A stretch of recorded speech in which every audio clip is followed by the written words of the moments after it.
Bienvenidos a esta nueva cápsula del Instituto de Investigaciones Jurídicas de la UNAM. Como ustedes pueden seguramente haber atestiguado, uno de los temas recurrentes en el debate público mexicano vinculado con los abogados tiene que ver con la colegiación obligatoria. Este tema que ha generado debate, que ha generado posturas encontradas, que ha generado diferentes apreciaciones y opiniones en el foro, en la academia, entre funcionarios públicos incluso, y que de alguna forma tenemos que atender y tenemos que resolver, la colegiación obligatoria de los abogados. Para ilustrarnos sobre este tema, para explicarnos cómo debería ser, si es que debería de darse la colegiación obligatoria, el día de hoy tenemos el privilegio, tenemos la enorme fortuna de conversar con el licenciado José Mario de la Garza, uno de los abogados, uno de los postulantes más famosos de México, más reconocidos en todo el país y quien hoy nos va a compartir algunos comentarios sobre este tema. Pues en primer término, bienvenido, licenciado de la Garza, es para nosotros un privilegio tenerlo aquí en la Universidad Nacional. ¿Colegiación obligatoria sí o no? Se lo pregunto directo. Yo te diría así categóricamente sí a la colegiación obligatoria. ¿Sin duda alguna? Y a la certificación, porque creo que también ha habido una confusión terminológica en cuanto a estar colegiado y estar certificado. Son dos conceptos. A ver, ¿cómo está eso? Sí. Es decir, colegiación obligatoria implica que exista una norma jurídica que obligue a los abogados a pertenecer a un colegio. A pertenecer a un colegio y a estar asociado a ese colegio. Y si no se está, no se puede postular. Y si no se está, no puedes ejercer la profesión. Ese es un primer concepto. Que estos colegios regularían el control ético del ejercicio profesional, establecerían en sus estatutos las reglas con las cuales puedes afiliarte y los derechos y obligaciones de los asociados. Ese sería un primer concepto. El otro es la certificación obligatoria, que es la educación jurídica continua. Los abogados, las abogadas tendrían que tener un control de qué tanto continúan estudiando después de que terminan la carrera y con una metodología y con una periodicidad tendrían que demostrar que están estudiando las materias para las cuales se postulan, y esto también impediría, si no te certificas, que puedas ejercer la profesión. ¿Por qué es importante estar certificado? Bueno, a ver, ¿quién daría esta certificación? Aquí ha habido un tema muy discutido y que ha sido de muchos puntos de vista, pero como está planteada la reforma constitucional y después la ley reglamentaria, es que lo hagan los colegios de abogados que estén acreditados para ello. Se lo pregunto porque creo que un punto de debate es ese. Las universidades reclamaban para sí este proceso de certificación, por cuanto que es un proceso que tiene que ver con los conocimientos que tiene un abogado. Los colegios piensan que está mejor que lo hagan los propios colegios. Hay un punto de debate. Pero el punto de debate efectivamente existe.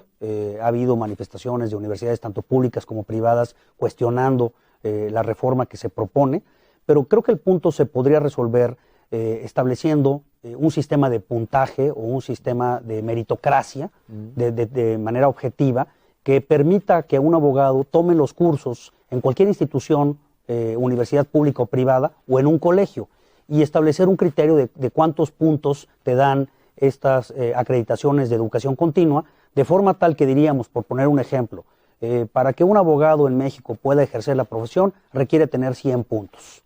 Y entonces buscaría en el mercado esos cursos y trataría de acumular esos 100 puntos y valdrían, pues dependiendo la institución, la duración del curso, los temas que se traten, pues tendrían un peso dentro de este puntaje y finalmente llegaría el final del año diciendo, tomé cursos en la Universidad Autónoma, tomé cursos en el Centro Carbonell, tomé cursos en la Barra Mexicana Colegio de Abogados, y esta integración pues me da los 100 puntos, de manera que tú puedes escoger libremente. No se está diciendo que los únicos que darán la educación continua serán los colegios de abogados. A ver, ¿esto de la certificación lo inventamos nosotros? ¿Es una idea mexicana? ¿Es una idea propia o existe en otros países? Bueno, existe en la mayoría de los países en Europa que pertenecen a la comunidad, pues está este tema subyacente en Londres, en España, en el propio Francia, Estados Unidos es uno de los promotores de, o sea, de la países más certificación. avanzados que México. Sí. Inclusive México ya lo hace en otras profesiones. Tú puedes ver lo que pasa con los contadores públicos. Tienen todo un sistema de certificación que ha mejorado el ejercicio profesional. Los médicos también tienen un mecanismo para certificarse. No es que estemos introduciendo un elemento nuevo. Lo que sí estamos diciendo es que la profesión, como está en México, no puede seguir igual. El estándar de tener un control sobre quienes participan en el ejercicio profesional tiene que tener un mecanismo de control. Hay otro debate muy interesante, es decir, ¿quiénes son los que se deben de certificar o colegiar? Los académicos, podría ser, los abogados que no litigan asuntos, que no van a postular a los tribunales, que simplemente dan asesorías también. Ese es un debate que hay que resolver. Por ejemplo, los funcionarios públicos. Los funcionarios públicos que están dentro también de una organización, pues deberían o no. Aquí creo que también la discusión ha estado centrándose hacia la propuesta de ley secundaria, cuando ahorita lo que tenemos en la agenda es la reforma constitucional al artículo 5. Porque se requiere, ¿verdad? Se requiere para evitar la promoción de juicios de amparo argumentando una libertad en el ejercicio profesional. Se requiere modificar la Constitución en el artículo 5, en el artículo 28, que habla sobre los monopolios, para decir que los colegios no llevarán a cabo una actividad de tipo monopólica, y se pretende también en el 73 darle facultad al Congreso para expedir una ley general que regule el ejercicio de la abogacía. Yo considero que entonces habría que dividir la discusión. Primero deberíamos enfocarnos en decir, ¿debe haber una norma constitucional que establezca la colegiación y certificación obligatoria para nuestra profesión? ¿Debe estar en el marco constitucional? Y la respuesta es... Y la respuesta para mí es afirmativa. Bien. Entonces, pero ese es un concepto macro Sí. de norma constitucional. Sería el primer paso. Sería el primer paso. Ahora, vamos al siguiente paso. Lo que se pretende es que la reforma constitucional dé un plazo al Congreso para legislar en esta materia. Y ahora lo que yo he visto es que la discusión que han hecho algunos en contra de la colegiación se ha centrado en el segundo nivel, que es la ley secundaria. Cuando no hemos dado el primer paso. Cuando no hemos dado el primer paso. Y claro, en la ley secundaria habrá muchos detalles. Sin duda. Alguien decía, entonces un estudiante de Derecho que obtiene su título no va a poder ejercer la profesión. Bueno, habría que ver de qué forma lo regulamos en la ley secundaria. Pero creo que el debate en este momento en México deberíamos centrarlo en decirle al Senado, debemos de regular la profesión, debemos de elevar el estándar ético. Creo que ese es el de los puntos más importantes. Bueno, en eso parece haber un consenso. En eso parece un consenso, pero también creo que y se introducen distractores tratando de traer los temas de la ley secundaria que son muy específicos, que son muy técnicos. Cuando eso corresponde a un segundo momento. Cuando eso corresponde a un segundo momento. A ver, usted es un abogado muy exitoso, un abogado muy reconocido que tiene su despacho en San Luis Potosí. Es quizá uno de los abogados que trabajan en el interior de la República más afamados de México. ¿Cómo se ve este tema desde el interior de la República? Porque hay quien dice que este es un tema elitista, es un tema de abogados que tienen sus oficinas en Paseo de la Reforma, sus grandes despachos. ¿Cómo se percibe desde el interior de la República? ¿Es correcta esta percepción de que es un tema elitista la colegiación? No, es una percepción equivocada. Es decir, lo que sucede en provincia, yo en mi carácter de primer vicepresidente de la Barra Mexicana Colegio de Abogados, viajo constantemente a los estados donde tenemos capítulos, y la percepción es que es urgente a nivel local establecer un diferenciador objetivo de quién es quién en la abogacía. Ellos lo reconocen esta urgencia. Claro, y también desde la perspectiva del consumidor de servicios. El problema en México es que alguien que va a contratar un abogado no tiene un parámetro para saber quién es quién. No sabe si el abogado ha sido sancionado, si tiene algún procedimiento disciplinario, si ha cometido faltas de ética. No sabe, no tiene a quién preguntarle, no tiene un parámetro de consulta para saber si el abogado que está contratando le va a responder. Entonces, lo que le urge al abogado en provincia es tener este diferenciador que finalmente lo que va a hacer es un proceso de decantación y de diferenciar quiénes son los abogados que cumplen con estándares éticos, quiénes son los que estudian, quiénes son los que hacen actividades pro bono en favor de la comunidad, servicios gratuitos, y quiénes no. Y entonces eso va a empezar a crear un sistema diferente hasta para contratar abogados. La pregunta sería, ¿tu abogado tiene código de ética? ¿Tu abogado estudia de manera continua los asuntos y los temas para los que te ofrece? Porque hoy pasa esto.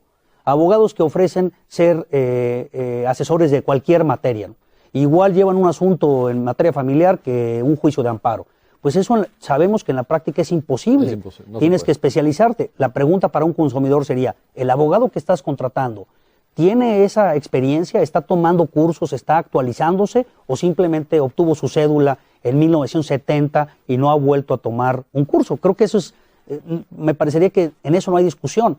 Sí hay una discusión a nivel secundario, como lo decíamos, y creo que ahí va a ser muy enriquecedor todas las posturas y todos los puntos de vista. Y se vale discutir. Y se vale meter normas que protejan y que, por ejemplo, decían, los abogados que no tienen recursos económicos en México, Claro. que ¿cómo le van a hacer para pagar El tema las cuotas? de las cuotas como una barrera. Como una barrera de acceso, ¿no? Correcto. Entonces, ¿Ahí qué pasa? Bueno, pues ahí hay que establecer un sistema de un subsidio, de un mecanismo en donde el Estado haga una excepción, en donde los colegios puedan afiliarlos, en donde haya un régimen que permita que un abogado que tiene pocos recursos, que está iniciando, pues pueda acceder a colegiarse y a certificarse. Pero son temas de excepción, de ley secundaria, de detalle, en donde tendremos que definir y tendremos que juntarnos todos, las universidades, los investigadores, los abogados, y tendremos que hacer una mesa de discusión para decir ya cuál es el nivel de detalle.